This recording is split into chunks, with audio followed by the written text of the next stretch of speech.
Hey pen pals, in today's quick tip we're going to swap a Jowo number 5 size nib on a Moonman M2 and a Wancai Mini fountain pen. Same principle as with the number 6 size, which we've done a video on.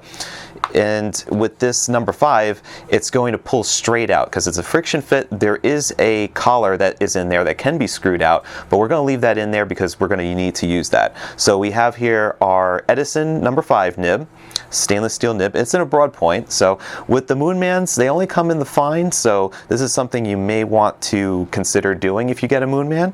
And so you would pull out, well, the nib came out first, but you would pull out the nib and the feed, and you would do the same thing with the Edison nib. You would pull out that nib and feed, and you would take the feed and put it off to the side, and you're going to use the Moonman feed, and you're going to line it up so that the last fin gap in the feed there meets with the shoulder of the nib, and we're going to line it up both at the same time.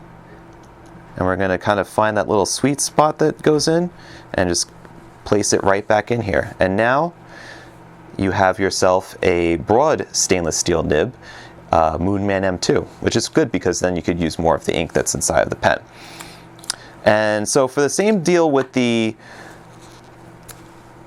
Wancai Mini, except the Wancai, the feed doesn't seem to really want to cooperate in coming out. So we're just going to wiggle this nib out on here. Take like a little rubber band, help you grip it. There we go. Perfect. All right. So then we take the Edison, or we take another number 5 size, could be Jowo or Bock, and we're just going to slide it right on down where that nib came out. And there's actually a little indentation within the section here that kind of guides you as to where that nib should fall and how far it should go down to, and then boom, you've got yourself a broad nib Wancai Mini.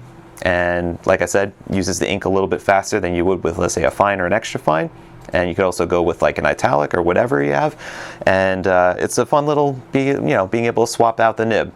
So that's today's tip. Appreciate it. Thanks.